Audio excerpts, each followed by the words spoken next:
ये कौन पोक गुड़ाक तले सालुबालु हेउछंती देखिले देह हाथ शीतेई जाउछि जहा लागुछि किछि गोटे तरल पदार्थरु एमिति पोक गुड़ाक बाहरुछंती हेले एई तरल पदार्थटी कौन जहा एमिति पेटी पेटी आसी थुआ होइछि।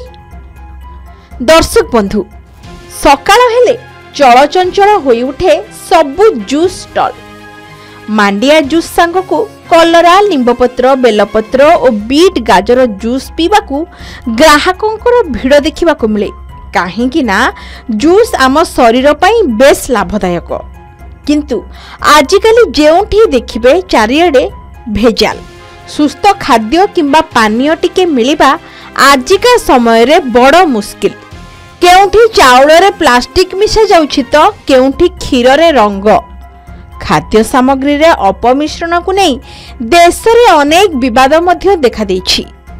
तेबे एभली अनेक अभियोग आपण प्रतिदिन शुणुथिबे किंतु आज एमिति एक अभियोग सामना को आसीछि जहा विषय रे जानिले आपणकर पाद तळु माटी खसी जिवो।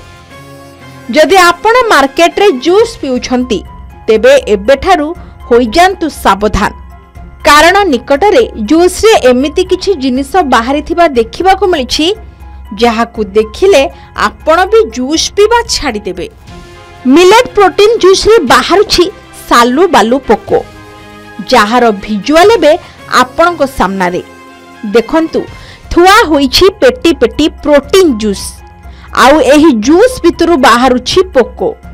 सबुठारु बड़ कथा एही प्रोटीन जूस पुणी आसीछि अंगनवाड़ी शिशु मानंग पई जहाकू पिले पीले प्रोटीन पाइबे सेमानंकर भल बुद्धि हेबो एवं सेमाने सुस्थ रहिबे।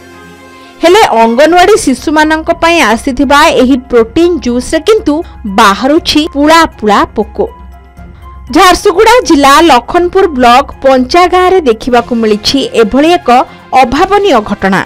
पंचागाँ अंगनवाड़ी केन्द्र रे शिशु मानंकु एही जूस बंटन पई राजस्थान रु आसीथिला अनलोड करा जाउथुबा बेले जूस रे पोको सालुबालु हेउथुबा देखिबाकू पाइथिले स्थानीय लोके जहाकू सेमाने बारण करिबा सह असंतोष प्रकाश करिथिले। एने लखनपुर सीडीपीओ लक्ष्मीप्रिया बहिदार को पचारिबारु से फोन माध्यम रे कहिसंती कि एही जूस एक घरोई कंपनी पक्षरु प्रदान करा जायथिला हेले जूस रे पोको थिबा जानी ताकू फेराई दिया जायछि। तबे थरे भाबिले जदि एहाकू छोट छोट पिला किंबा अन्य केही पी थांते तेबे कौन होई थांता अवस्था किए नहीं थांता एसबुर दायित्व। तेबे घटना कौन किए काहे कि एभली पोको सालुबालु जूस पुणी छुआ मानंक पई पठाइथिला ए दिगरे उचित तदंत करिबा सह पदक्षेप ग्रहण करिबाकू साधारण रे दाबी जोर धरिछि। झारसुगुड़ारू संतोष साहू को रिपोर्ट के न्यूज ओडिशा।